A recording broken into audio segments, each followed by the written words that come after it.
Bright kids who can point out San Jose, San Francisco from the world map struggle to point out where is Siachen, where we have been fighting for the last 3.5 decades. I'm sure you guys all know where Siachen is, right? It's only those kids who don't know.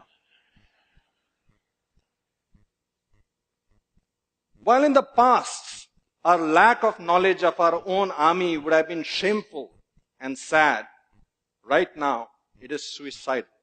And let me tell you why. When I joined the army, I came from a fairly conventional background, a South Indian family, and we had this whole construct of jhuta, and you can't drink from someone else's cup or eat from someone else's plate. And it was more to do with, I think, tradition rather than caste or discrimination, but you had a sense that you were different from the others. So imagine my shock that when I joined the army, we were given this one enamel mug, and that mug was your coffee mug, it was your shaving mug, it was your bathing mug, and it was your every other mug. You got it.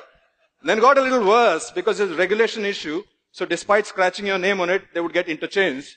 And so you could be drinking your coffee from someone else's every other mug. And that might sound weird to you, but for us it was battle inoculation, because before you knew it, someone else's blood could be coursing through your veins. When a soldier is wounded, he doesn't really care whether he's getting the blood from a Christian, Muslim, Sikh, Jat, Maratha, it doesn't really matter. And that way, the Indian Armed Forces is an amazing place.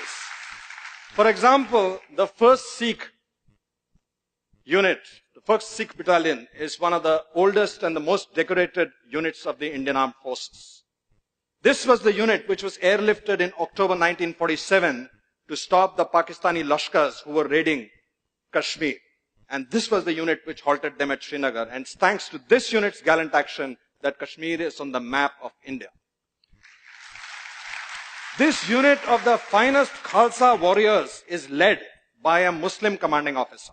And he leads them not only in battle, not only in exercises, he leads them in the Gurbani every day in the Gurdwara. Or take the case of Trija. In 1965 operations, they were tasked for one of the most difficult tasks, which was the capture of a location called Dogre.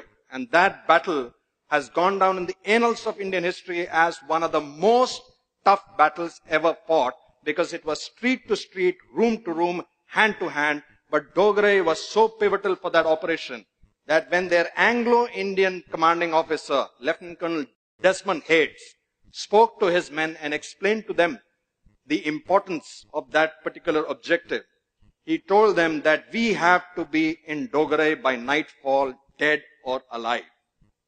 And after giving them the briefing, he asked his Jat troops in his clipped Haryanvi, Susre, aaj raat ko 3 Jat kahan hogi?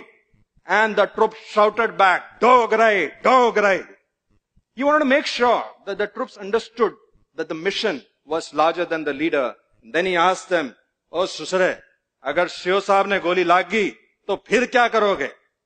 And without batting an eyelid, the senior Jesho shouted back, Saab ji, agar Shio ne goli lagi, to kandhe pe taan ke le jayenge, lekin rukenge Dogre jaake.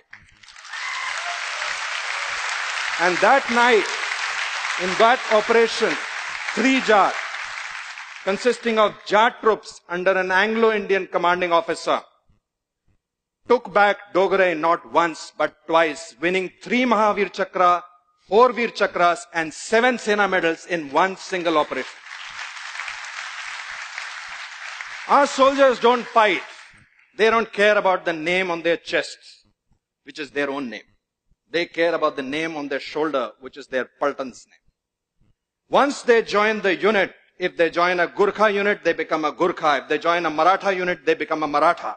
They become a band of brothers. They really don't care about caste, creed, gotras, religions and all of that stuff. And I think, my sense is it's not just the army that feels that way.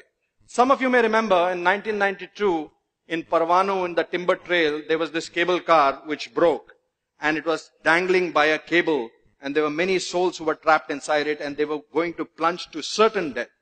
There's a beautiful story of a Hindu woman who was trapped inside, and she was praying to her gods to save her.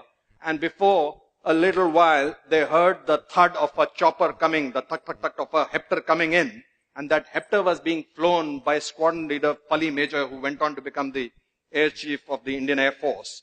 And from that Hepter, the para-commando, first para-commando unit, a legendary para-commando, Captain Ivan Krasto, slithered down and entered into the cable car and saved the lives of the people inside. Now here's something really funny. This woman was reaching out to her Hindu gods, but it was a Christian para-commando who came down, flown by a Parsi major, by a Parsi pilot. And we have seen this across the board when we are going for rescue into natural calamities or floods or even 2611. Neither the hostages, neither the people who have been rescued, nor the people who are rescuing really care about the religion, the caste, the creed, the composition of the troops who are coming to save them. I don't know how many of you know this, that in our armed forces, we don't have any mandir, masjid, gurdwara. We have what is called a Sarva Dharm Sthal, in which all the religions are prayed together. And a Maulvi will do a Pandit's job, Pandit will stand in for a Granthi. Somehow the gods don't seem to care either. But when this soldier comes back home, he gets a different world. He gets a completely different world. There his leaders, his political leaders, his religious leaders, his friends, his relatives tell him a different story. They tell him that caste is stealing away jobs. This caste is taking away reservations. That person is different from you because he eats a different kind of meat. They tell him that you have to be our caste first and an Indian later. Ladies and gentlemen, soldiers don't fight with weapons. They fight on a moral high ground. Soldiers don't go into war because they hate the enemy in the front. They go to war because they love their countrymen in the back.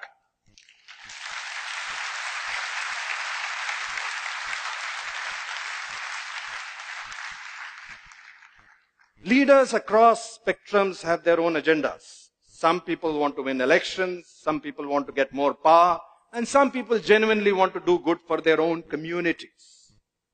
But we, as citizens, have to realize one thing. That even as I'm speaking to you right now, standing over here, from Kanyakumari to Kargil, there are soldiers who are deployed in every kind of situation. Right now, as I speak to you, there is a captain out there in Siachen Glacier who is already battling 3 fronts.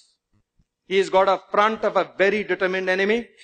He's got a front of a very horrible weather which claims lives almost on a daily basis. And he's battling the front of the nonsense going on in Delhi with Jantar Mantar, with veterans fighting the government, government fighting the veterans. I beg of you, let's not open a 4th front for him. Let's not forget that the strength of this country, which is symbolized by your armed forces, is the unity of its diversity. Let's not forget that. Jai Hind! Jai Hind! Thank you. Thank you. Thank you.